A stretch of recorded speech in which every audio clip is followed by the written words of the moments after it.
Aloha and welcome back to another draft 2024 draft preview edition of the Ohana Packers Edition podcast. The podcast where me, Iowa Joe, and today we are joined by Jake Schyvinck. Jake, did I pronounce that correctly at all? Awesome. God, I'm glad it was you that had to pronounce it because I was not going to do it. You see, Jake, this is why he has a co-host, is to just let someone else step on the landmine field and see if there's any silent but visible letters, or if we're reading it straight through, and I'm going to just Ron Burgundy my way through the damn thing. But we welcome Jake. To today's show. He's bringing some hot knowledge about just overall Green Bay draft trends, but especially today as we peer into Green Bay's upcoming draft at the Edge class. So, Jake, welcome on the show. Thanks for coming on with us today. Appreciate the invite. Excited to be here. And you guys can find Jake everywhere. He's on Twitter at Jake NFL Draft. On YouTube, you can check him out, Jake Schyvinck NFL, no spaces. And he's putting out a lot of great content, whether it's tweet threads or videos, and even on YouTube. I think you do it. You kind of cross it onto Twitter, but I know definitely on YouTube you'll kind of put up your polls on like what you want people what people want you to review next. But yeah, Jake, just give your little spiel, take the floor, advertise yourself right now. I thought you did a pretty good job, Mike, honestly. But yeah, draft season's year round for me, as I feel like it is for a lot of people. And it's always fun. The process is a great time. It's just great to dive in on 300 players and see how they potentially fit at the NFL level. Love being able to do like video breakdowns of guys, of course. And then have a podcast 2 days a week with Packernet. So that's really fun as well to just cover the draft from that scale. But yeah, this is peak time for me. There's no doubt about it. And it's always exciting. And of course, obviously, leaning a little more Packers than most teams. It's especially fun because, there's so many great, podcasts and creators in the Packers and draft space. So it's a lot of fun.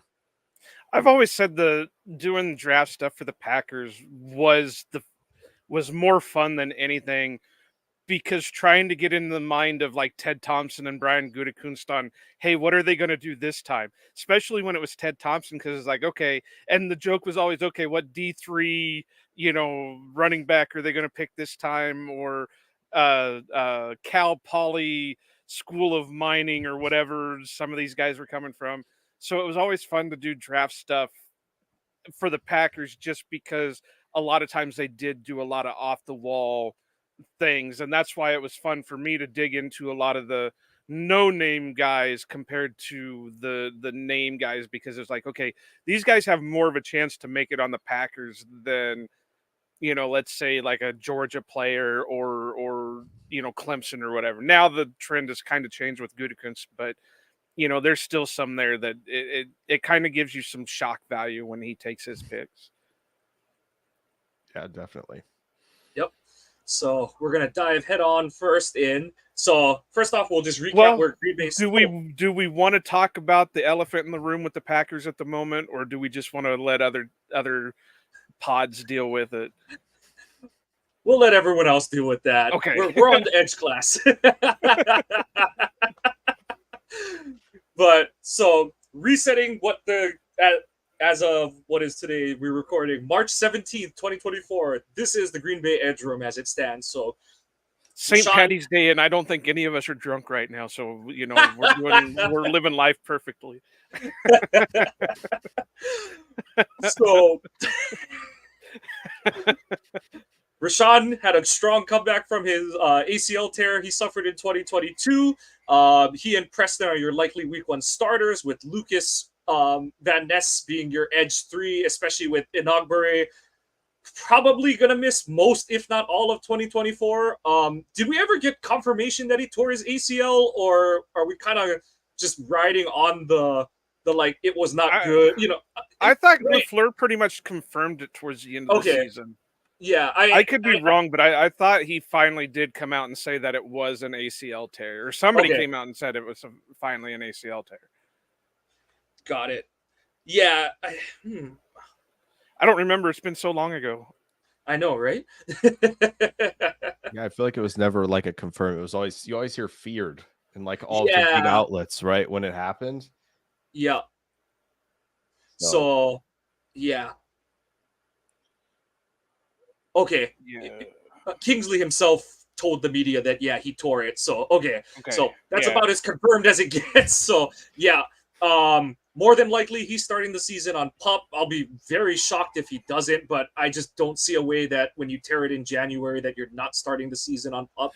And We don't know, because look at how Elton came back and look how Rashawn came back on theirs. I mean, it just I can't say no anymore, because we all thought the same thing for Rashawn. We all thought the same thing for Elton. Oh, there's no way they're coming back this early. Oh, wait, no.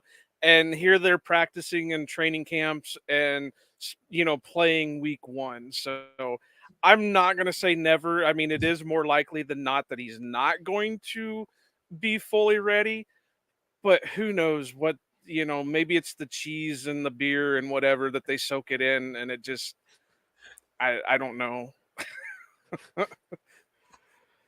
so he Can would you tell be I'm kind of in a goofy mood today? I just, my you're not brain in your is car, fried so right now. you're not in your car, so you're on cloud 9 right now.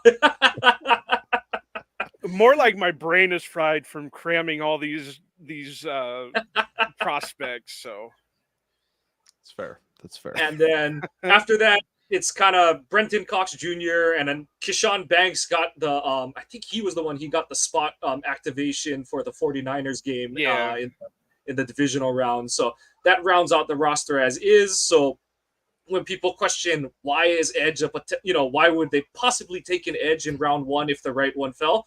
Well, there you have it. Your Edge 4 is probably not going to play in 2024. If he does, it won't be till November or December. And Preston, Preston I thought had a really good year, but he's just going to be another year older. And after that, it's Rashawn and Lucas. And, everyone wanted to, like, when's Brenton going to get his chance? When, we need Cox and all that kind of stuff. But it's like, at the end of the day, he's still an undrafted free agent. Yes, he has a lot of talent, but, it's not like he was a supreme athlete or, like a lot of it was he was a high recruit coming out of high school and there was untapped talent there, but, and could he get through the off field? But it's not like he was just overflowing with physical and athletic talent that, he's such a can't miss if he got his head screwed on straight kind of guy. And so that's where I kind of think that the door is open that, if the right guy slides to Green Bay's pick at 25 or, just however the board falls and let's say Jared Verse somehow gets down to 2021 kind of thing, you bet that Good is going to start picking the phone up and trying to see what it takes to move up 3 to 4 picks. So that's kind of where I've got it. Jake, how are you looking at this class, just in terms of Green Bay and where we sit with it as a whole? I think the fascinating part of this is, will anything change with how they've addressed defensive end, right? Like it feels like the pretty much the straightforward take is just like, okay, they've gone, 260, 270 plus on the edge, even when they were in 3-4. So like, why would that change for 4-3? It shouldn't. But, new defensive coordinator, what's he going to want out there? Is he going to want like guys in sub packages that are, maybe a little twitchier, maybe more undersized that he would like to get out there in the rotation? Very possible. And I think that's where I'm trying to juggle the Brenton Cox thing, because it's like he's like 250, I think. At least I think that was what he was as a prospect at the combine. That for whatever it's worth, that's what Green Bay lists him as too on the team page. Yeah, I was just looking at his RAS, and that's what he was for the combine. So yeah, so it's a weird outlier, like in terms of size, but relative to the rest of the room. And so like that's fascinating to see if like half is like, okay, yeah, can we get somebody like him, but obviously oozing a little more talent to the point where like we could take this guy a little bit higher or a lot higher, right, in the draft. And so it's just gonna be fascinating to see like somebody like Verse, who's like 254 at the combine. Like, are they gonna be interested in in him potentially just because they've seen the power, they see the profile of like, okay, he can almost kind of do defensive end things even at that size, and there are a few others I'm sure we're going to talk about that can do that. So that's, I think, going to be the most interesting. I think we're probably, most of us in the space, be like, well, we got to stay with the chalk and think like, all right, 260, 270. Could they surprise us? Of course, because it's the Packers. Like, what they do this all the time, right? 2 years ago, it was like they won't take a linebacker in the first. They won't take 23, 24-year-old in the first, and they did both of those things at the same time. Like they'd be like, yeah, you think you have it figured out, and you really don't. So that's what I think is the most fascinating part about this edge defensive end group is there are a lot of different styles. And if like Goody's like, okay, yeah, let's go dip into the Chop Robinson, Jonah Ellis sphere of things rather than, sticking to what we've gone with, looking at guys like Marshawn Nealand, who I'm sure we'll talk about. Like that's, I think, the most fascinating part about this is will they tweak anything or is it going to stay chalk? I want to lean chalk, but you just never know. Right. I kind of lean that maybe they're going to surprise us with a guy that's about 250, 255.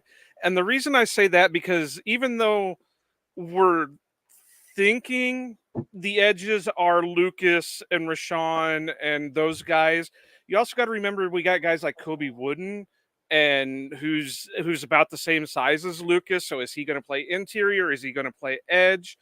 So I think just to kind of give them that, I guess what I'm saying is they've got plenty of big bodies right now.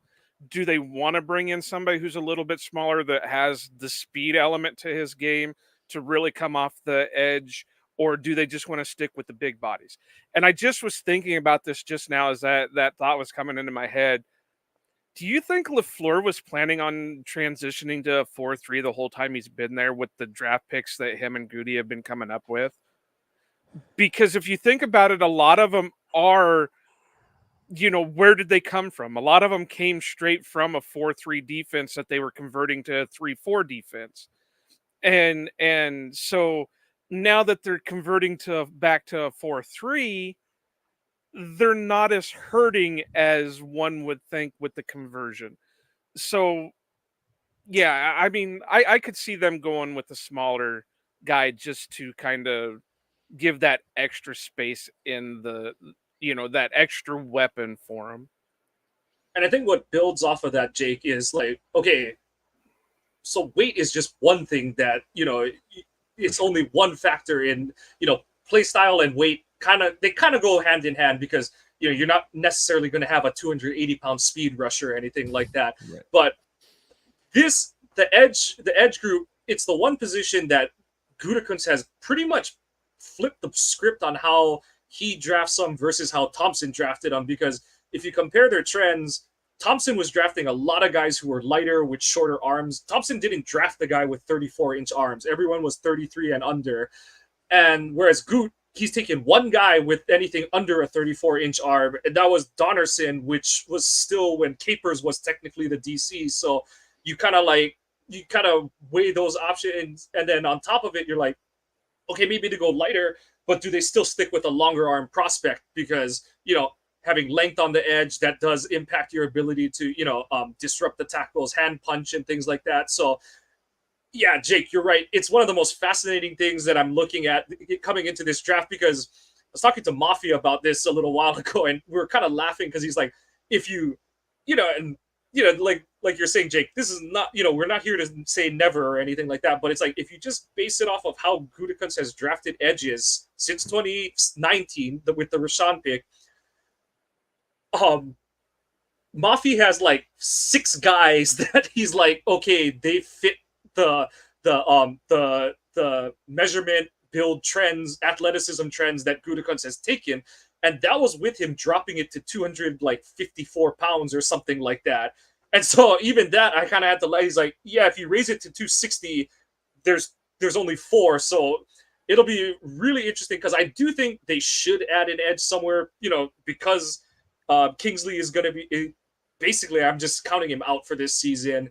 And like I said, you have to keep prepping for time after Preston. And especially now that you're moving into this 4-3 front, you do just want to be able to do like what Philly and Kansas City do and just send wave after wave of defensive linemen out there. And that's why, Joe, there's part of me where it's like, maybe, but also they spent so much time in sub-package and that's why I'm like, I always liked the 3-4, but the problem that Green Bay ran into really since Pettin is they didn't use the 3-4 for what it was intended to, which is like when you're in base, you have the ability to send you have your 3 linemen, but you can change up who your 4th rusher is. And Pettine didn't really do it. And then Barry, that was his Achilles heel. Is like everyone knew that if we're in base, it's like we're just gonna check to a pass because whoever is in front of Preston, that's the guy that Preston's gonna be in zone coverage against. And and everyone thought, like, when I would say stuff like that, everyone thought I was bashing Preston. I was like, no, like, if anything, Preston should go in and slap Barry on the sideline, because it's like, I'm the dude that's getting hung out to dry in every play because everyone knows what your call is. And it's like, the whole point is that at some point, Rashawn is supposed to drop out, or you drop Kenny Clark into a short zone and you send Quay on a blitz kind of thing. And so it's like, if you're not going to use the 3-4 for the, imaginative creativity that it was supposed to be for, you might as well just run a 4-3 and kind of put, like you said, Joe, put guys in the positions they were in college and stuff. So that's kind of where I view it in terms of how their transition to a 4-3 is going to go. But Jake, Joe, you're muted. I saw that. I hit the button, son of a bitch. Stupid technology. But that's why I think that maybe that he had been planning for this 4-3 a little bit sooner than, what we as fans and bloggers and podcasters and all that expected. And you go back a few, to some of the earlier episodes, Mike, where I said I don't see them doing a full shift into something else because they've played the 3-4 so long. Well, what'd they do? They went out and full shifted now from a 3-4 to a 4-3. So that makes me wonder if they had an inkling in their mind that, hey, we do want to go to a 4-3, but it's going to be after we start getting rid of some of these guys that were brought in specifically for our 3-4 defense. And then to your point, Mike, with the way they misused it, that's why I was kind of wondering if we needed to go ahead and reach into, talk about the elephant in the room with what Devondre was kind of going off Twitter about, because he pretty much was saying the same thing, that, Joe Barry was misusing the guys that he had, to the point where Devondre finally went into Matt LaFleur and, these are Devondre's words. We don't know the full extent, but, he said that he finally went into LaFleur and said, hey, we've got to do this, we've got to do that. And LaFleur had to kind of take control again, which brings up the question, why the hell didn't we move on from Joe Barry sooner, when we knew right off the bat that LaFleur was already having to tell Joe Barry, you need to start doing this. And that's when they finally would start doing it. And that was in year 1. Yet we had 3 years. Game 2 of year 1. But I mean, I'm really looking forward to this 4-3 because I think it's going to utilize the room a lot better. Rashawn, what was he? He was a 4-3 lineman. Lucas, what was he? He was a 4-3 lineman. Wooden, what was he? He was more of a 4-3 lineman. The only one that I think it might hurt, and it really sucks, and this could just be my opinion, and I could be completely wrong. I never claimed to be an expert. I didn't stay at a, Holiday Inn or whatever. I think the only one that it might hurt is TJ Slayton, just because he's that big bodied, nose tackle type guy. And we saw that more towards the end of last year when they finally were using him as the nose tackle and letting Kenny kind of feast as the end. He's the only one that I could see that it might hurt a little bit. So, I mean, that's my, like I said, that's my opinion. I'm not really 100% on it. He may be a consummate pro and just say, hey, I can do whatever front you want. You put me in a 4-3, I can do it. You put me in a 3-4, I can do it. 3-3, 2-4, 7, whatever the hell kind of front you want to put me in, I can do it. But I have a feeling he's the one that, if anything, his production might dip some just because he's out of place a little bit. Yeah.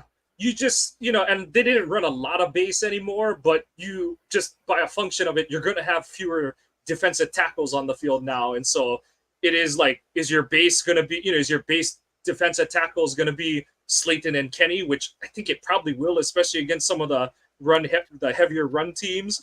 And that's the main thing, is that they have flexibility now, where it's like, and not that they did it in the 3-4, but it's just, you come in with a different mindset where it's like, this is what we do now versus we're doing a little bit of this and a little bit of that and stuff. We're dabbling with some 4-man fronts for our sub package, but base we're still, a three down line front and stuff like that. So that'll, like you said, Joe, that'll all be stuff that I'm super excited to see what the preseason games look like, because I know that obviously the starters and star players aren't necessarily going to play, but just schematically, what are we going to see? And and that's where I'm curious too, is just to kind of go back to 2009. Is what, like, I don't know if anyone remembers, but that was the thing, is like, oh, is Capers gonna do much in preseason, or is he gonna, and he came out and he just went guns blazing in the preseason. I remember Eric Wood was a rookie that season, and everyone was like, "Oh, this is just me. This is a rookie center for the Bills, and he's getting his first snaps in an NFL preseason game, and Capers is twisting his inside linebackers and he's dropping his nose tackle and stuff." And so it was like, nope. Dom didn't put anything in his back pocket. He was like, yep, here's all my shit, and I'm going to use it in the preseason. So I'm kind of curious what Hafley's going to have it look like. But Jake, so usually we break it down into our guys we like, guys we don't like. But because of the point you brought up, I want to open it up to you as, who are some guys that you would fit how Gutekunst has drafted edges that you like? And then who are some guys that you're like, if they just say, screw it, we're just taking the best guy we like, who are some of those guys that you like that haven't necessarily met Goot's previous draft trends, but you're like, this is a damn good prospect and I'm excited for him? Yeah, I think we're gonna have a lot of conversations about that guy. I think everybody's kind of maybe got that guy in their head right now of like, okay, go off the books for him. I think the obvious one to like look at as like, oh, it's a Goody trend player is Marshawn Nealand from Western Michigan. Like this player looks exactly like Lucas Van Ness playing for a MAC school, pretty much. It is a very similar type of player where you watch him on base downs, my guy's just anchoring, setting edge, like there's no problem. Like he makes the tackles in the MAC look like they're tight ends blocking him. And so to see him dominate competition like that is always a good thing. And he wins with a lot of length. He can dip a little bit like Van Ness does, but he has all of that power that he packs in. And when he gets off the snap really well, you see all that initial explosion, all that conversion to power. And you just, it's hard for your mind, especially like for a lot of us, we're in the Packer space a lot. So, for any other team, it's going to be like, oh, this guy reminds me of this guy. But it just feels like he is another Van Ness. It's like, okay, he can come in as edge 4 and, bring him along. In year 2, you see a big jump. In year 3, you see a bigger jump. And yeah, I think he's really, really exciting. I think he's really one of the best fits out there. I think another intriguing one is Brandon Dorless from Oregon. I think is another one where his weights kind of fluctuate a little bit. He was way down in the 270s for the Senior Bowl, comes back up to the 280s for the combine. Like there's a lot of great hand usage there. He's pretty flexible for a bigger, taller, longer guy, especially long limbed, like in his legs. Like he sits really tall when he rises up out of the stance, but a lot of great hand usage, some easy power when he strikes really well. Like you can just tell, like guys are stunned out there, especially some of the guards when they're running twists. Like they're kind of shocked by how much power he has. I think those two guys especially are like guys in those middle rounds where, some teams are going to be like, wow, that's, especially with Dorless, some teams are going to be like, oh, that's a defensive tackle. And Goody might just be like, nah, man, that's an edge. That's a defensive end. Like, this is a guy I like playing out there. So I do think those are like two of my favorites right now. I think he's teetering on it because he's 259. At least he was at the combine. It is Latu. There's no way he's going to fall to 25, right? Says in a hoping voice that he would, right? The arms are short. The arms are short. The arms are short, and that's the thing, right? And maybe maybe this is a little bit of transition, but like Goody could just be like, yeah, arm length, sure, but like, just someone walks into his room, says, oh yeah, arm length though, right? But he's like, yeah, if you watch this guy, the guy's got 4 counters every time he rushes. Like there's no stopping him, and like I think he can play the run down and setting an edge pretty well. And like they were kicking him inside at UCLA to rush, and just watching him dominate USC for 11 pressures is just hilarious for those who have seen it. And so like those guys I think are more obvious ones. Latu a little less so. right? With all the, potential top 15 talk and maybe a little bit of the arm length stuff. Where are we sitting on Darius Robinson right now? Because the problem is the testing for defensive end was not very good. And so like he is kind of was on the radar big. Everybody was really hyped for him and like, okay, defensive end, this is big, Goody guy. And then testing not great, and it looks better as a defensive tackle. So I feel like he's kind of off the radar a little bit for those type of players. But obviously if I'll let you go, but I know I'm sure we'll get to the guy off the book for sure. So with regard to Robinson, he's one of the few guys that I'm like, if they were still playing a 3-4, I think they would value him more kind of thing, because he would fit so nicely into that 5 technique spot. But yeah, I feel like, and I know that Wooden is only a 4th round pick, but you already got guys like Wooden, Brooks, Wyatt to a kind of a certain extent, because he's still not a great run defender, where it's like you've got 3 guys who are interior linemen that you're like, we want to get them on the field to rush the passer, but like how many, and that's where I'm kind of like, it's hard to carry that many guys who more need to be interior. And why, like Joe kind of alluded to, that I do think Wooden is going to get some base edge snaps, kind of like Cullen Jenkins did when he was younger, or like and remember in 07 and 08 that was the big thing, is like Jenkins would play base downs and then he would move inside and KGB would go and play on the edge on passing downs and stuff like that. So I wouldn't rule it out, because like you said, he does hit a lot of their thresholds as a tackle. But yeah, I know the all important, what do they list him as when they announce the pick kind of thing.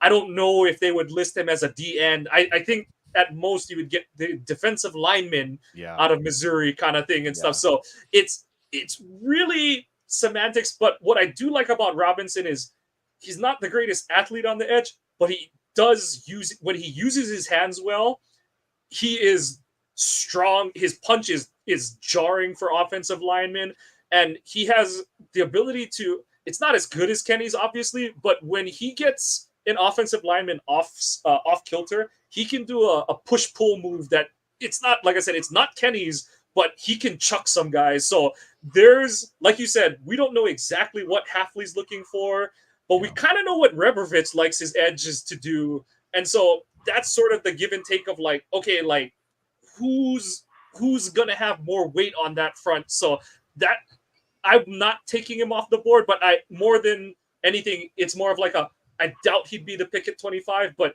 you get to like 41 maybe, and especially when you get to like their later 2nd round pick, and if he's still there, it's like that might be too hard for Gutekunst to pass up on that one. Yeah. See, he was also one for me that was kind of like, okay, I can see this, I can see that. But I went the opposite end. I said with some of the reps that I was seeing, I thought he would be better standing up than he would be with his hand in the dirt. Just because it seemed like he was putting better effort into it when he was on his feet than when he was down in the dirt. Now, again, I'm not an expert, so you guys, I'm getting outvoted here 2-1. So you guys could possibly be right on that. But I did see a lot of things to him. The one thing, he did have a solid punch, but he needed to use it a little bit more to do what they say, like they say, put the offensive tackle on skates. Because a lot of times once the offensive tackle, anchored, he wasn't moving them with that punch. But if he could get them before they anchored, he was doing solid work. And of course, the obvious, like Mike and Jake said, the athleticism just really is limited there as an edge guy. So, I mean, he did have a solid first step. He could read the snap count pretty well. That helped him out a lot more. He just, once it got out in the open, he had a lot of issues trying to get to the playmaker. So while, like Mike said, I wouldn't spend probably a 1st round pick on him, if he's there late 2nd, early 3rd, maybe even into the, hopefully if he falls to the 4th, they say, okay, we got to take shot, kind of like a Kingsley, they did with him when he fell to the 5th, that, okay, this is a guy that we can at least throw in there in a rotation. If he hits, great. If not, then, we got somebody, we just got another body there. But, he's one of those that just kind of, what do you do with him? And and that kind of thing. I think you made a great point with like stand up versus in the dirt. There are a lot of times, and it's so interesting because you watch him at the Senior Bowl and you feel like, oh, he cleaned it all up. And if you hadn't watched him a ton, before the Senior Bowl, you're going back to watch him and you go, okay, why is he like standing up so much when he gets out of that 3-point stance? Like he gets really high up, and that causes a lot of his problems.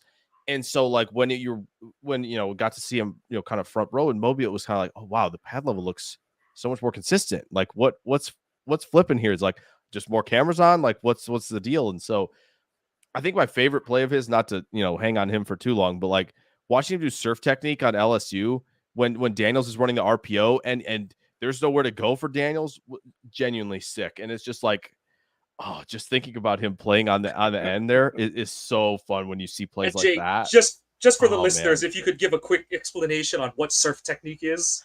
Yeah, because I'm thinking like Kawano out in a bodysuit and in the ocean and. Oh no! I'm not gonna block him.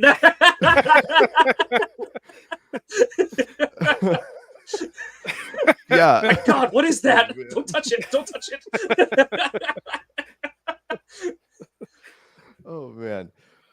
Yeah. So the surf technique is basically for read option stuff. It's really for the defensive end to kind of try to play both as best as he can, get in a good enough stance where he can snap quickly, down the line to make a play if the running back's keeping it, or be in a good enough stance where if the quarterback keeps, he has enough momentum that can kind of bring him outside and sort of basically force him back inside as much as possible. And seeing someone like Robinson do that at his size it was just insane. Like you said, like you alluded to, Joe, that's where, yeah, he ran a 4.95, but his first step and his first 10 like play up in that area, and that's where you do see it in that quick change of direction. And yeah, like Jake's alluding to, he had some moments where he had Jaden Daniels kind of like getting up like that after the palms up in the air, like, wait, I know I read it right, kind of thing. And I know I read it right. Who tackled me? Him? Wait, how? Yeah. And then just to circle back to Latu. So, like I said, this would be one of those where it'd be. We were just talking about him before Jake got on, so. And it would be one of those where Gutekunst would be bucking his personal trends. Yeah. But so, and then not that they're the same player, but same like kind of like almost hand down or stand up edge in a 4-3 front. But it'd be kind of like what Clay was being used as when he was at SC his final year there. But Latu is like 15, 16 pounds heavier than Clay was coming out. And his arms are shorter than what Gutekunst prefers, but they're almost an inch longer than Clay. I always forget that Clay's arms were like impressively short because he was a 32-incher at the combine. So, yeah, so it wouldn't be like a supreme stretch of his thresholds, like, dropping all the way down for 2 inches in arm. And so the whole arm length thing. So when you're playing the run as a defensive edge, you want to keep the tackle off of you. And so, the farther away, because the whole premise is an offensive lineman, he wants to grab your pads, pull you into him so that he can initiate which direction you go in. And so that's why the defensive player, you want to keep that offensive tackle at bay. 1, so he's not into your pads, and 2, so that you can find the ball and, disengage and go get the ball carrier or help to divert the ball carrier back inside. So that's part of it. And then also, like I said, having extra arm length, it just helps as that offensive tackle is trying to punch your chest, that you can just go and swipe his arms away. So, but Latu, like Jake said, he's got a dip and a counter for just about everything. And this is kind of what Joe was talking about pre-show with me, Jake, is that you see Latu and you see his highlight plays and you're like, that's a good football player. And then sometimes you're kind of like, oh, like, okay, like, that's not a terrible rep, but also like, like what else is going to happen there kind of thing. So, and that's where I kind of wonder where it's like, because I think Goot's whole process on the edge is like, I'm going to pick this big, long player because at the very least, if he doesn't win the edge, he's there to set it kind of thing. And I know that hasn't necessarily played out, but I think that's part of his thing. But like you said, does he say, new system, new regime, we're going to give Hafley more of the guys he's kind of looking for and stuff. So definitely wouldn't take him off the table. And the thing, like we both kind of alluded to, Jake, is I like that he has a plan, and his plan comes with not just one or two moves, but he's coming in like, I'm going to try to win outside, then I'm going to dip, then I'm going to spin back inside, and then I'm going to spin back on you kind of thing. So like his motor, when he's hunting the quarterback, he's just going kind of thing. So that is what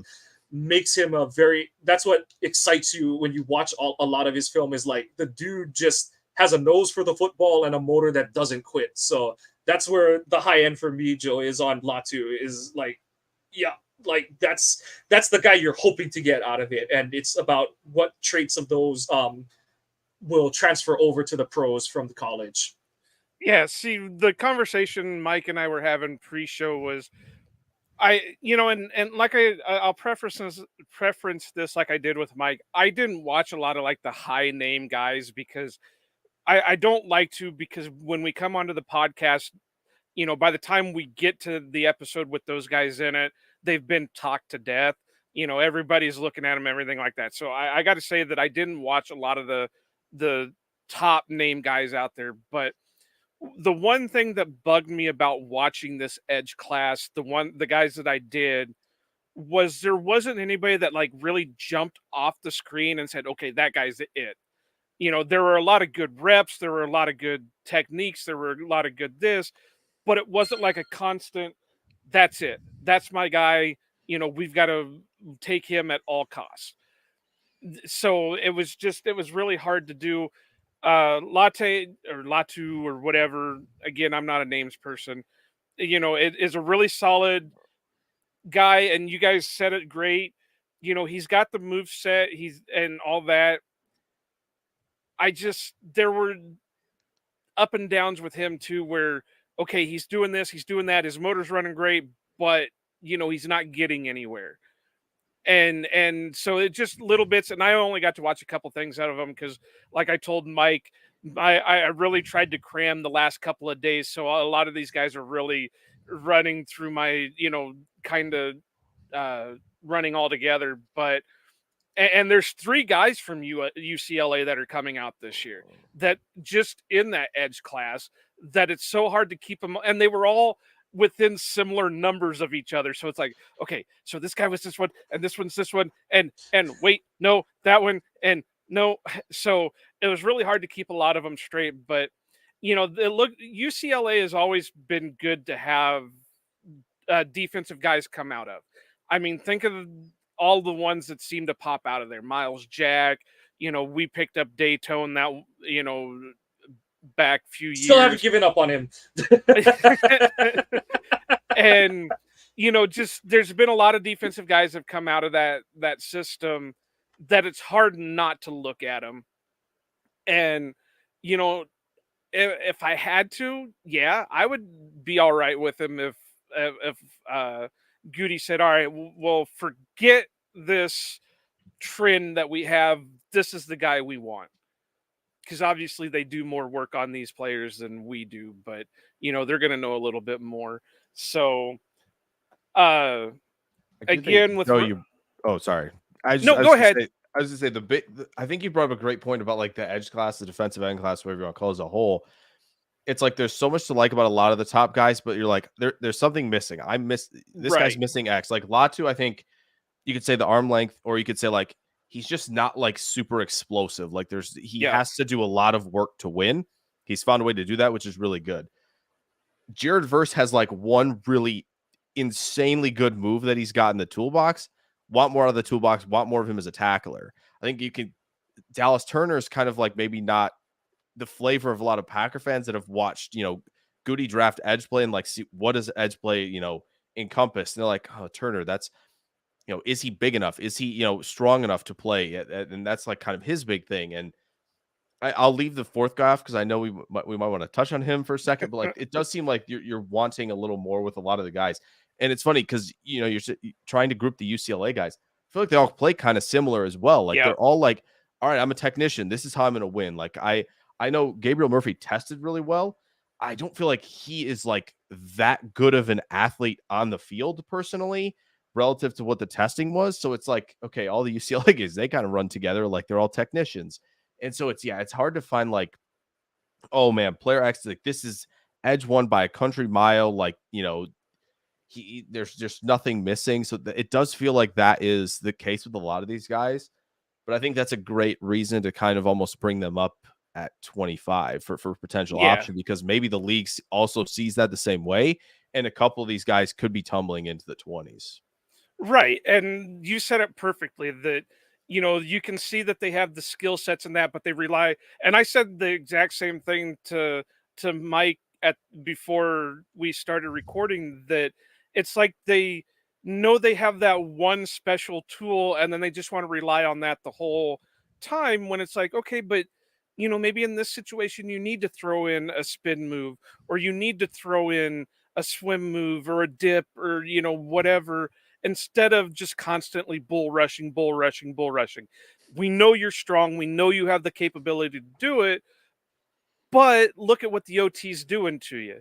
You bull rush him, you just worked right into his plan, so now he's got you stonewalled. And yeah, you're driving him back, but the quarterback's already got the ball out of his hand because it was only a 2-second, pocket. So it just, and I'm not saying these guys aren't good players. They're a lot of good players. Like, and I'm just going to go ahead and throw the one name that I was kind of enjoying watching out, and that's the kid from Notre Dame, Javonte Jean-Baptiste. I really liked what I saw out of him. He had an explosiveness to him. He had the motor to him. He kind of fits a little bit more what Mike was asking for, that fits the Gutekunst linebacker ways. So maybe he's going to be that, in a 4-3, he's going to be one of the outside guys instead of an edge rusher. But I just, if he can add the weight to him, maybe. But he could also be an option, because if I really sat down and looked at it and tried to compare the two, I think he's built similar to Quay. Yeah, a little bit. Yeah, he's a taller, like he's a very Yeah, he's 6'4". Yeah, he's a very fit athlete kind of thing. So yeah, and I mean, he's 6'4". They weighed him at 239, and he had 33 3/4 inch arms. So that is the guy. I kind of cheated with it because Mike asked for edgewise, but this is the type of guy that I think could play kind of both, where it would be a hybrid role where, okay, we're going to drop you down to end on this pass rush, but in the run, we're going to throw you up standing next to Quay and McDuffie or whatever, and go from there. Now, if I really had to break it down to meet, the full, and let me grab his numbers to make sure I'm telling you guys right, the full measurements that maybe Goody would want more of, it would probably be, let me check the old book.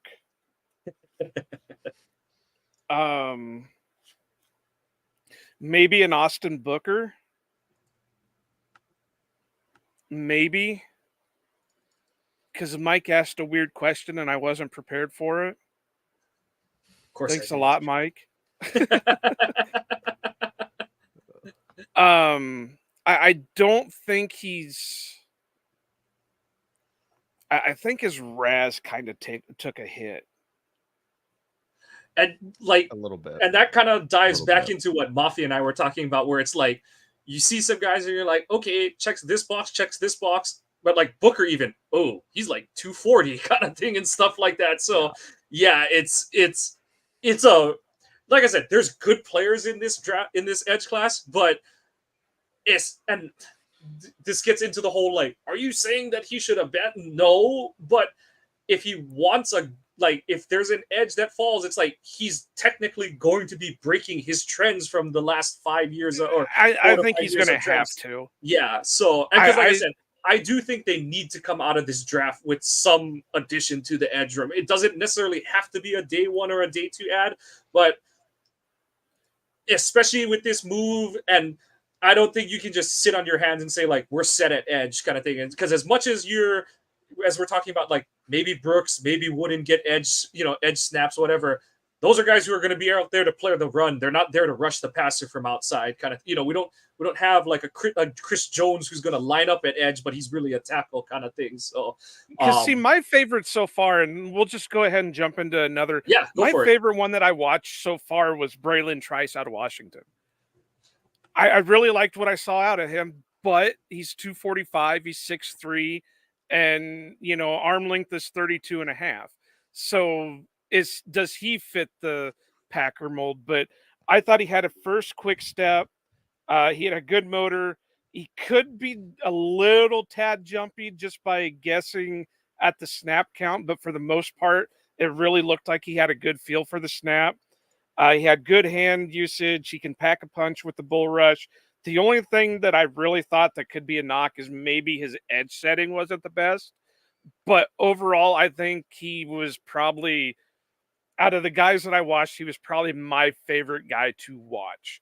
Just because it looked like, okay, yeah, he can do this. Yeah, he can do that. Yeah, he's here. The speed's there and all that stuff. It just, when you try to put the Packer parameter around it, it's like, can you justify it? That was the strangest height weight number like that came in. That it surprised me so much. There was no one else where I'm going. My jaw dropped. I'm like, I double take the number like 240. What? Yeah. There's no way that's a 2 and then a 4. Like that's got to be a combine error, because like it's just when you watch him play. And when you just look at him on the sideline kind of thing, you're like, that's a stocky dude kind of thing. So how is he not 260 at least? Yeah. So that was jarring. Because a lot of people were talking about him, and it was like, yeah, okay, other than like maybe the length, it's like, okay, this is like a goody player, like powerful. He counters pretty well. I thought, I think the flashes of like deconstructing in terms of edge setting and playing with enough anchor was there. It wasn't, consistent enough that it was like, okay, we have it all together. But man, another one like Latu where he was like, he had a lot of answers for what tackles kind of threw his way. And then of course, man, what are you doing? 245, man, get up to Wisconsin, man, have some Culvers. Like, let's go. Let's get that sucker back up to 260. And it's just too much health food in Seattle. Yeah, apparently. I guess so. All right, Jake, let's rip the Band-Aid off. Who is the guy you've been alluding to that you've kept behind the curtain for us to this point? Who do you have in the garage under the cover right now?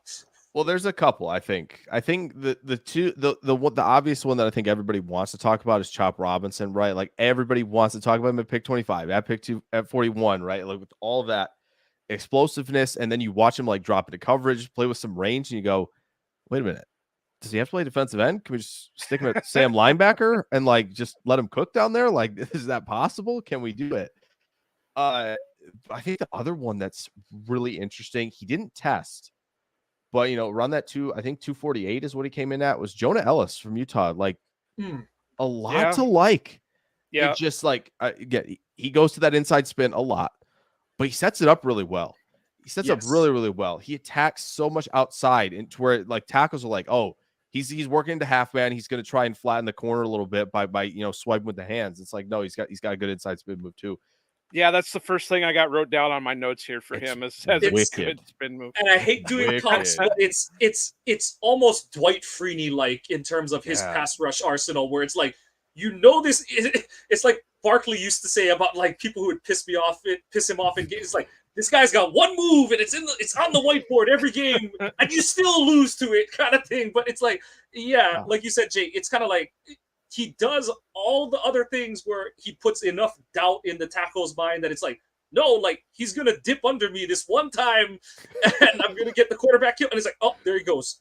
That's like, there was only 2 knocks that I had on him. One is it seemed like, and I don't know if this was just the system that he ran, that it just seemed like he hesitated a little too much. That he, instead of having that killer instinct, It was just like, okay, I'm going to sit back. Now I'm going to go for it. And then the other was that and I put this in our group chat for those that don't know that's listening right now. Mafi started a big group chat with some of us that we kind of bounce ideas off of. But there were like 2 or 3 games this past season where all of a sudden you just see that arm drop and he's holding it. And then he goes off the field. And then, like 3 or 4 plays later, he's coming back on the field. And then the arm just drops. And then he's off the field. And I just worry about that because of how Packers have handled shoulder injuries and with certain players. And it just, hopefully it's all fixed and there's no future incidences with it. But to be coming into Green Bay with an already bum shoulder, I kind of worry slightly about it. And like, just to put it in context, like, it's worse than what Rashawn came in with. And remember how much of like oh my God, we drafted a guy who might need shoulder surgery and it might put him out, like he might miss most of 2 of his first seasons kind of thing. And like Rashawn, I forget exactly what his shoulder injury was, but he missed like 8 of the games his last year at Michigan. But like Ellis's is like a chronic dislocation issue, I think is what they put it at. So that's one that it's one of those where it's like surgery's not the answer to everything, but it's one of those where if it was ever like thrown on the table, he probably should really look at it kind of thing, because you read about enough not that any of us are doctors, but it's like you read about enough of them. It's like any doctor's like, if it pops out twice within like a couple weeks of each other, bro, you got to get that fixed kind of thing. So yeah, that's the bigger, and that's what I said. Yeah, the Packers have an issue with it because look at Kevin King. Once it went out once, it was just constant. So he finally just had to go and have surgery on it. And then he was still kind of having issues with it going forward. But I love the kid. I really do. I liked what I saw out of him. I worry about it. That's the one main worry about the shoulder him. is really that's a big one too. Yeah. Like it's not like, oh, I worry about the effort. And it's like, well, maybe a good coach can unlock that effort out of you. And that's like a decent red flag. But like, this is like, all the NFL teams might have the info on the shoulder that some of it that we don't, where it's like, they're kind of like, yeah, this is a big problem. We'll see on day 3. And like, it's that big of a problem where like, when the more people dive into him, if they haven't, and it's just like, oh wow, nice production, convert speed to power at a decent rate. Like there's a really lot to like, but then you see that you go, okay, this is, something that you should probably take seriously, because NFL teams are definitely going to take it seriously. Yeah. And again, if he's credit to him a little bit, if he's like out there going like, no, I want to play and like do all that stuff, but also kind of like, what are you doing? Like you kind of how dumb are you now, guy? It's tough to how weigh many that, pain receptors are gone in that shoulder already? Right. Listen, it's super fun to watch guys tough stuff out. Like that's awesome. I know that players take pride in that, but at the same time, like, brother, if you need to get this fixed, like you need to get it fixed. Like that, we don't want a varsity blues situation here right now where we're just constantly giving you shots. Yeah, exactly. Yeah. So, and then back to Chop. Yeah,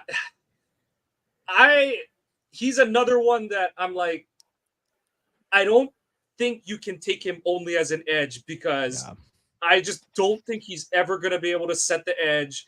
And I don't know if you can take a guy, even at 25, to be only a third, like the most he'll play for you. I know. And like, I know some people will say like, oh, but it's like, it's hard to take a guy that you can't say will play a whole series for you kind of thing.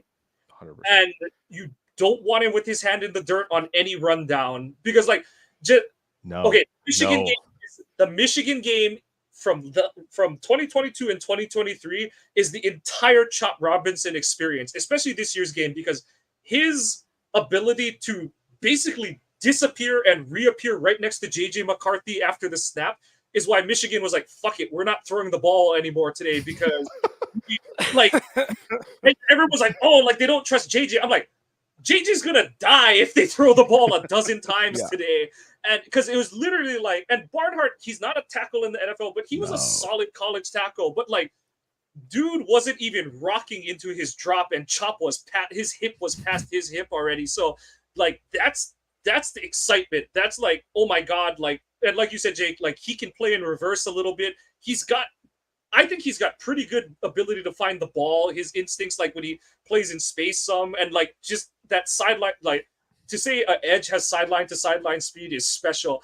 But you watch any run play, especially to his side, and Michigan was just like, we don't even have to block this dude because this dude is like, like, there's two kinds of like edges or like defensive ends or outside linebackers with edge setting problems. There's guys who try and just, whatever, physical talent, whatever, can't do it. Chop is like, he's just like, fuck it, I'm just going to go get the quarterback. And on the game-breaking touchdown that Blake Corum scores where he runs dual, runs it to the right, and he just like, I don't know if he knows, but he runs dual to the right and he just cuts it back across to the left. Chop Robinson jumps over a gap and he's just gone. Like, both of them are gone running past each other kind of thing. And so, like, that's where you've got to be willing to trust that Hafley's going to be creative and imaginative with a prospect like Robinson. Like you said, you hate to throw, like, and this isn't to helmet scout or anything like that, but you're basically like, we have to be getting Micah Parsons to take Chop at 25. And like, I know some people are going to be like, how can you say that? He's such a dynamic athlete. And to say like, but I'm like, especially with what Green Bay has said is where they are in their timeline, they're not at the like, oh, Jordan Love's going to be a good quarterback. Our title window is in 2 to 3 years. They're like, Green Bay is looking at this thing like, our window is open now, and we want guys that are going to help it. And obviously, you don't want to rely on draft picks kind of thing, but you don't want a guy, and kind of like Joe and I talked about on last week's offensive line pod, where it's like, you don't want to rely on a guy that it's like, he might not produce for you for 2 to 3 years kind of thing. And so that's where it's like, Chop can definitely pass rush for you, but it's like, if he can only play 20% of the snaps because you're only going to play him at edge, is that a guy you're really going to take at 25 kind of thing? So, and even at 41. So, and honestly, at 41, that's in the range of where I'm like, someone else will have just like said, screw it, we're taking that guy already kind of thing. So, yeah. But on the bright side, there is a guy that played opposite of him that may not have put up the same speed that Chop did, but was just as dangerous. And I had to do a double take when I watched him because I was like, am I just watching Chop tape right now? And no, and now forgive me, it's Adiza Isaac. And I mean, his RAS score is a 9. And, he's got all the build to him. He's a little bit lighter than what the Packers go for. He was listed at 247, but he's 6'4", 4'7", 440, 33.875 inch arms. So you might as well just say just call it 34 inches. Because when you're getting to that nitty gritty, there's not really that much difference. But he popped on my screen a lot. And it made me like second guess if I was just rewatching, some of the same stuff I watched under Chop. But like I said, obviously he doesn't have the speed Chop had, and I'm not saying Isaac is going to go, at 25, but it could be like one of those situations. And I hope he's not a Ricky Elmore. I really hope he's not a Ricky Elmore.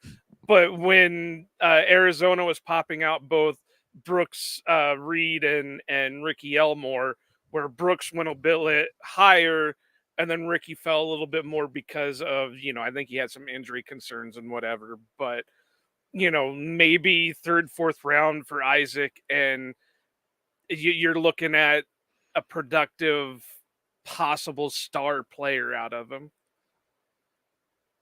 Yeah, I think not to complete Mike, not to the counterpoint though on Chop Robinson. What if the Packers just big brain it and say there are not enough big linebackers in today's NFL? We're just going to move him to linebacker. And that would be the Micah Parsons. Like, because like, and like Micah I said, Parsons, that's where I would be totally on board with that. If you, like you said, they're going to big brain it, because it's like, I just don't trust that he's going to be a guy that you're like, because I don't think he can get up to like 255 even, like without stuff that's gonna get him suspended from the league for a window of 8 games at a time. So it's like, to me, like I said, Chop is a really nice, like, a knuckleball. Like, he's that, as if he's a defensive end only, he's not even a curveball, he's a knuckleball, just to kind of put it into a, like, put it in a different term of like how special but limited his usage opportunity is going to be, because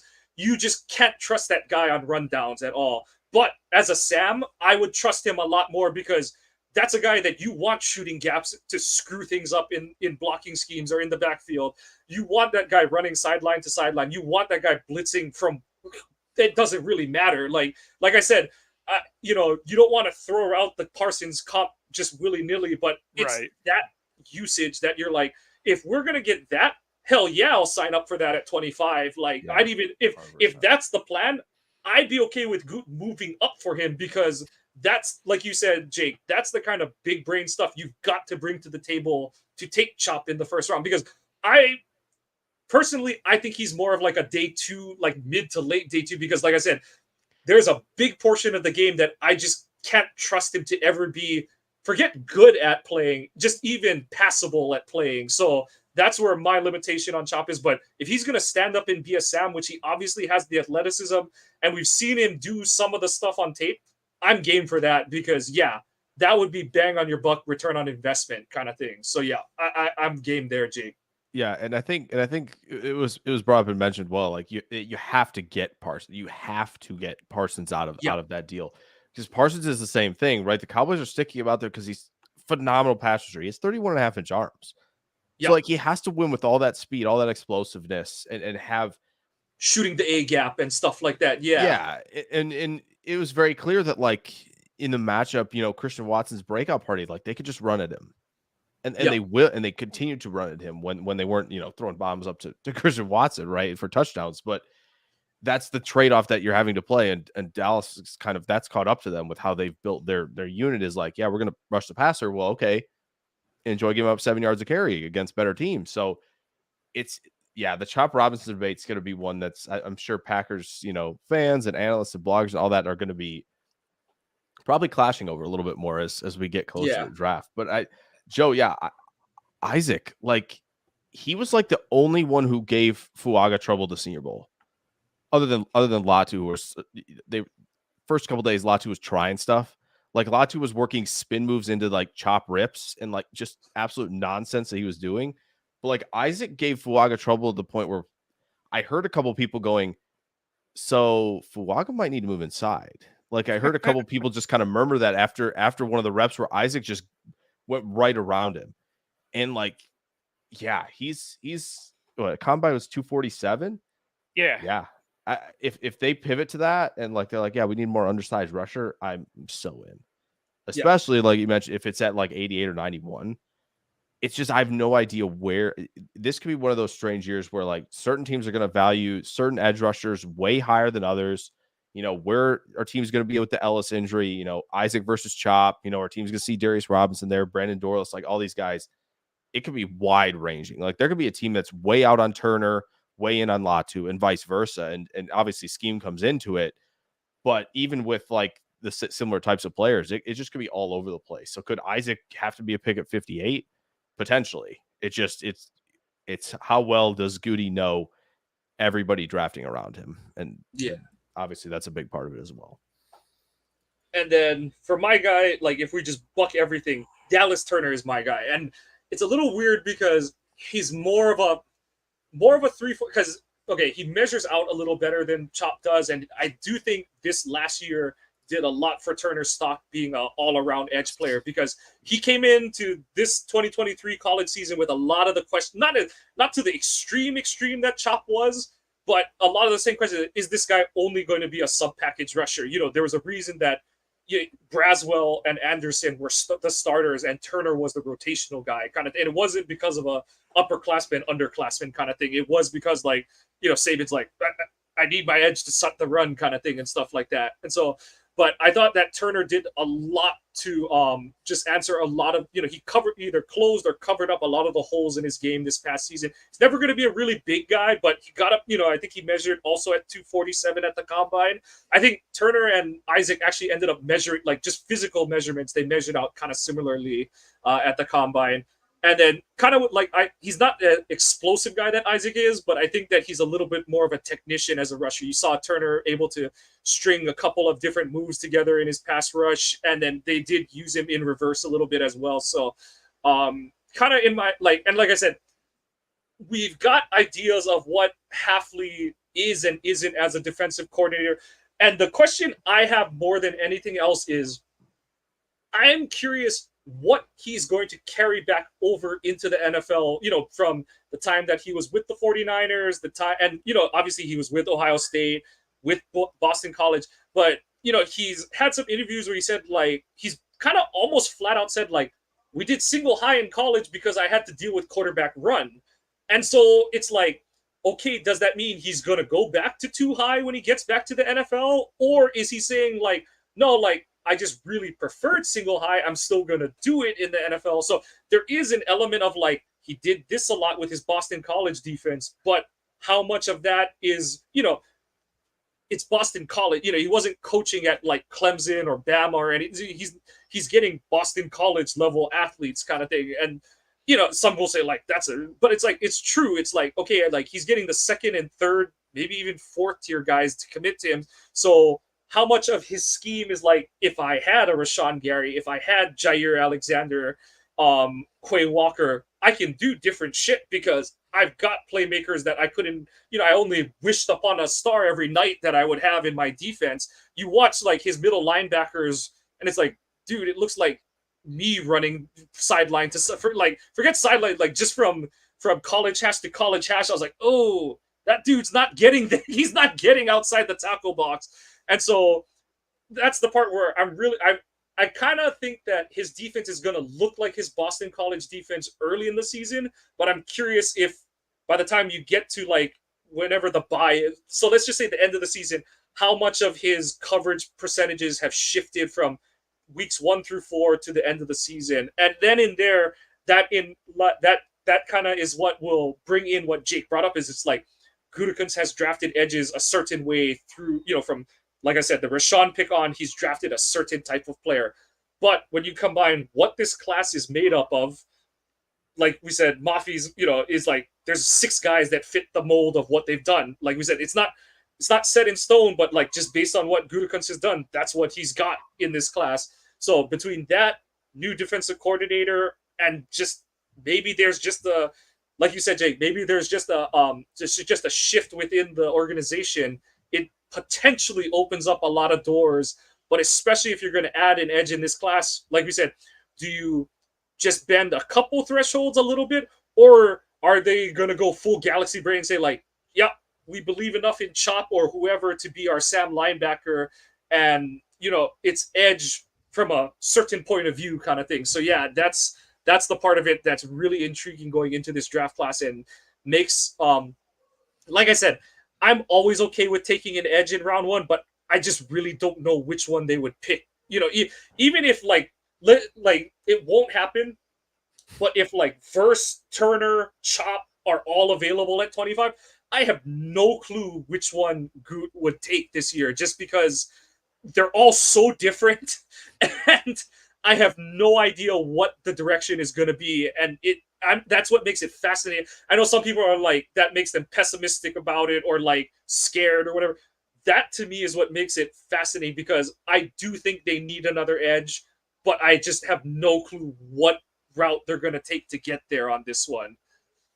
So before you start, Jake, I'm going to be honest. I didn't watch either of the Alabama guys, so I cannot add anything to the conversation because those are a couple of guys that I figure have been watched and talked to death. So I really didn't pay much attention to them. So just looking at Dallas Turner's, RAS, he's got a solid RAS. He's just a little bit short. Short for a player 6'2", but I've got nothing to add. So this is a whole you guys conversation. I'll keep it. I do think there is a sleeper we could talk about as well, and I'm sure that'll be fun. But Dallas Turner, yeah, I think Mike, you brought up a great point. Like his coming into the like even May and June when it was like, all right, let's build out some like, oh, way too early mocks. Like who's the good players? Yeah. It was like the Dallas Turner conversation really wasn't like, this is what you have done for me. This is why like you're going to be projected this high. It's like, this is where you should be and where we think you're going to be. And he did exactly what everybody was kind of projecting him to do. He filled out like his game really, really well. The play that's going to stick in my mind with Turner, a couple of them, but one of them that sticks in my mind is watching him early in the game against LSU carry Malik Neighbors on a wheel route, step for step. Yeah. That's nuts.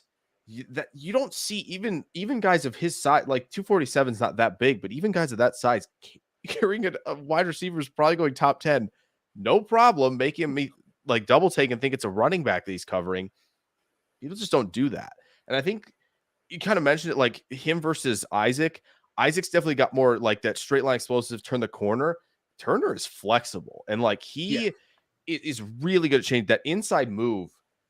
I'm trying to come up with a guy in my mind, just, who's got the better inside move than him at this moment because of that flexibility combined with more burst that he has. And then you add in, I think, a guy who really tried to play the run well. You kind of mentioned Chop was just kind of like, nah, I'm fine. And like if I run Turner's into like the running back on the way, it's fine. Yeah, exactly. I think Turner just like has a really good eye for where he needs to be, where he has to get to, even when he's engaged with a blocker. Like that type of vision, plus the length, right? 34 3/8. We're talking like all of that together.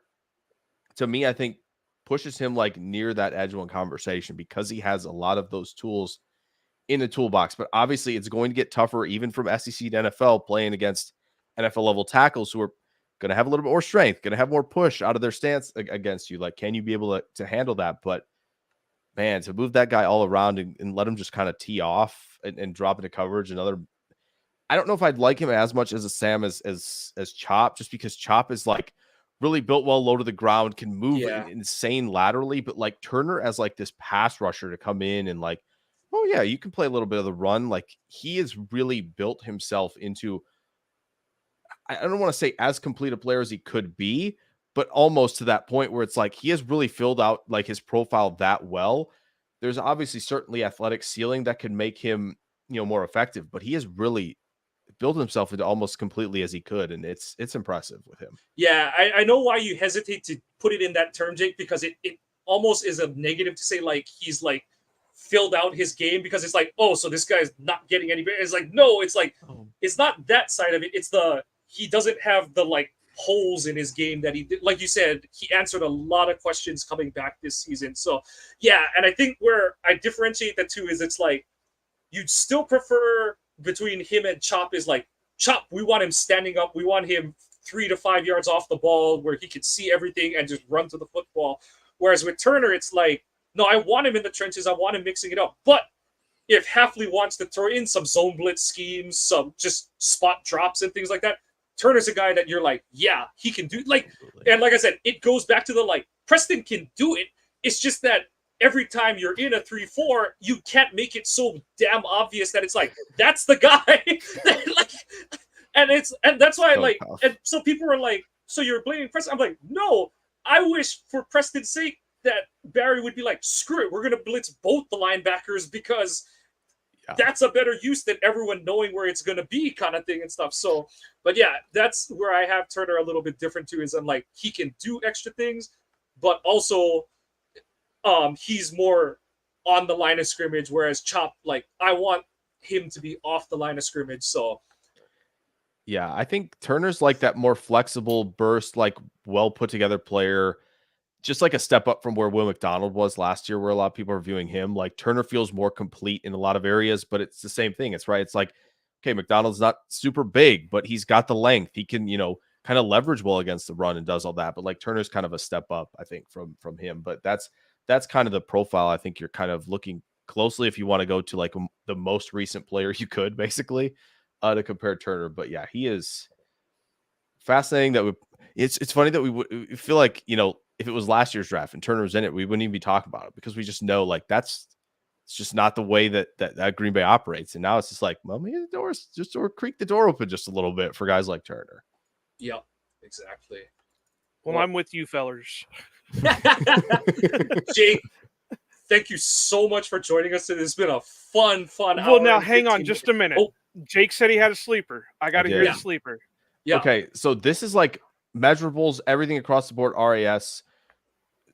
If you've listened to Brian talk about, he's probably brought up the name Eric Watts from Connecticut because it's 6'5", 274, 35 and 3/4 inch arms, like all of the testing numbers you could want out of a player, and he can get to the long arm well. You watch him, first couple steps off the ball are pretty good.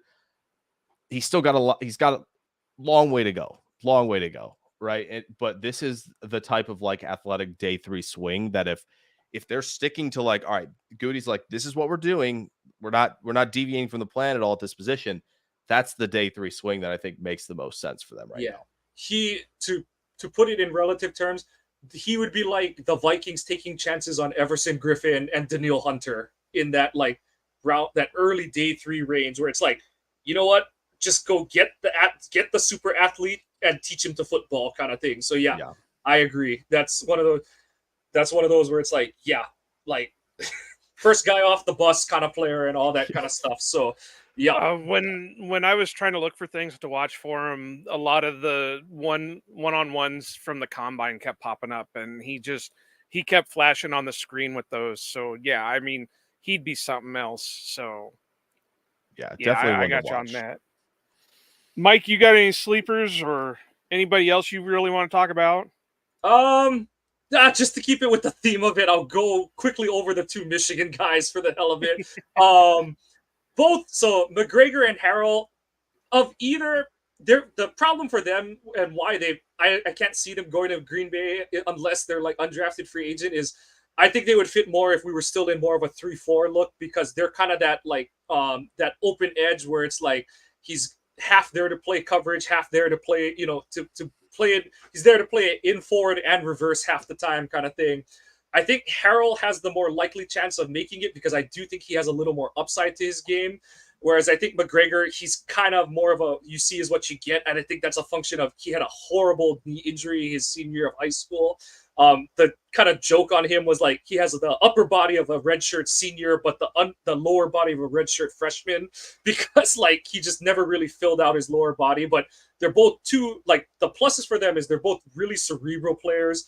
McGregor has the ability to just like he doesn't have the. It's surprising because you think he has these long arms when you see him, but he actually only has 33-inch arms. But he has a couple plays on film where he just pops in. You're like against Ohio State in 2022, he almost pick-sixed C.J. Stroud at one point. And he has a few plays every now and then, and he does that surf technique where he's just like able to spread his body and play both the running back and the quarterback well.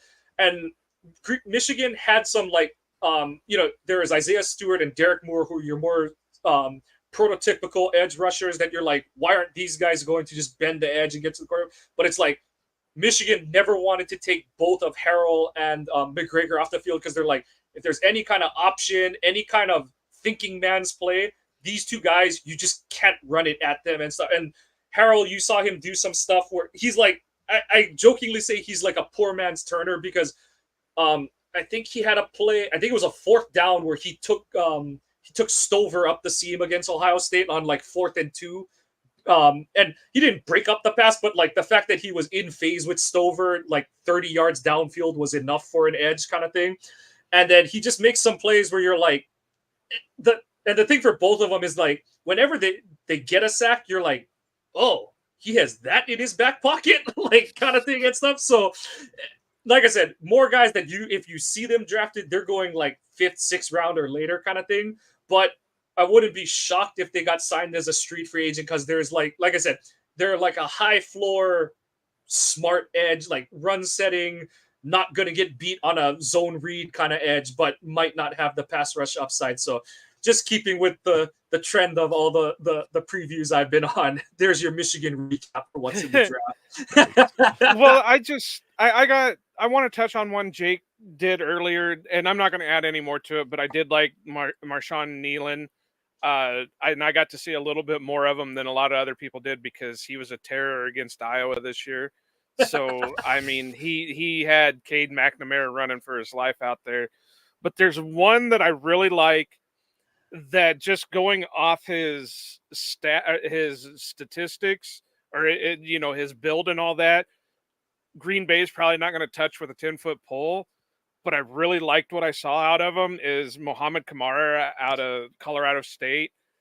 He was one of the few that I watched that had the multiple move set, and he would use the multiple move set.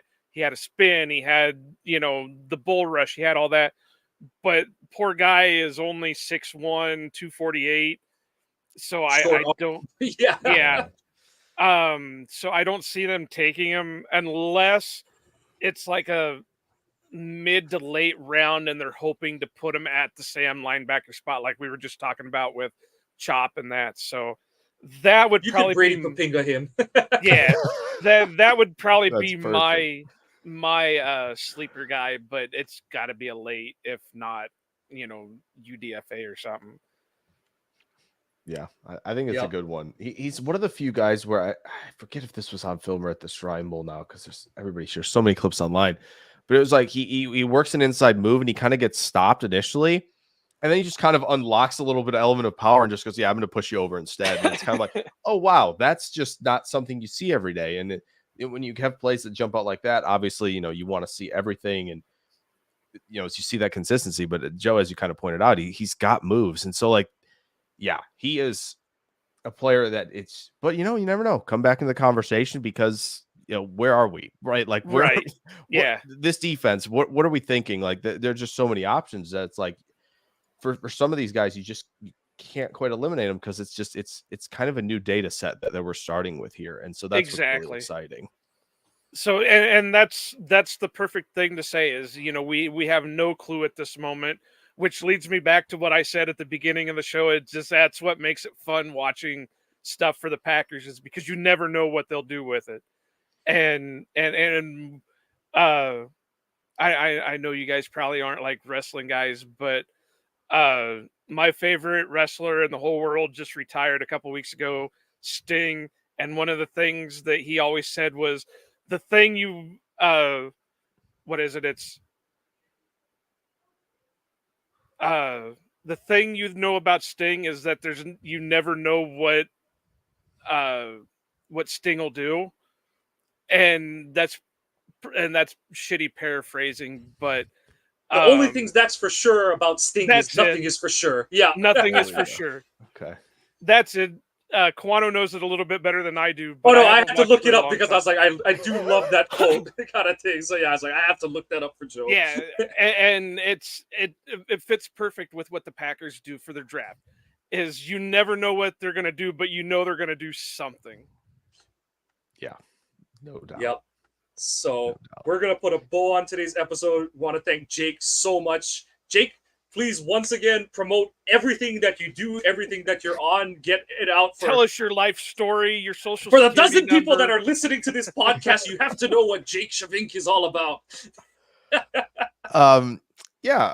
So doing YouTube videos, of course, that's kind of where I'm putting a lot of focus because it's draft season now, and there's some schools that will allow you to use some of their stuff, which is nice. But so working on draft videos over there, Jake Schyvinck NFL. And then you can follow me at Jake NFL Draft on Twitter, and follow the Packernet podcasts. There's a lot going on over there, and I basically kind of stick to the draft stuff as a wide scope because of course all the rest are leaning heavily Packers. But it's busy season, and that's what makes it so much fun. Right on. Yep. Thank you so much, Jake, for coming on. That's going to do it for our 2024 Edge Class Preview. This has been the Ohana Packers Edition podcast. Please follow the podcast on Twitter at Ohana_Packers. You must be following that one, not Joe or my individual ones, to be eligible for our drawings. I did get in touch with the guy that won, and he's in Puerto Rico. We're going to get it sent out hopefully tomorrow. So that one is done, but keep an eye out. We still got the one running for the 523 for the Jair 8x10. And maybe we'll throw something else in at like 4 something and go from there. Sounds good. But yep, so you must be following the pod's Twitter account. Please follow the podcast on your favorite podcasting apps. Give us a like and a subscribe if you're enjoying what you're hearing. And whether positive or negative, please give us feedback, comments. We do appreciate those because we want to be putting out the content you want to listen Except to. for you, Mafi. Leave us the hell alone. Ignored, blocked. Like, one more time, thank you, Jake Schyvinck, for joining us on the Hana Packers Edition podcast. Go Pack Go, and aloha!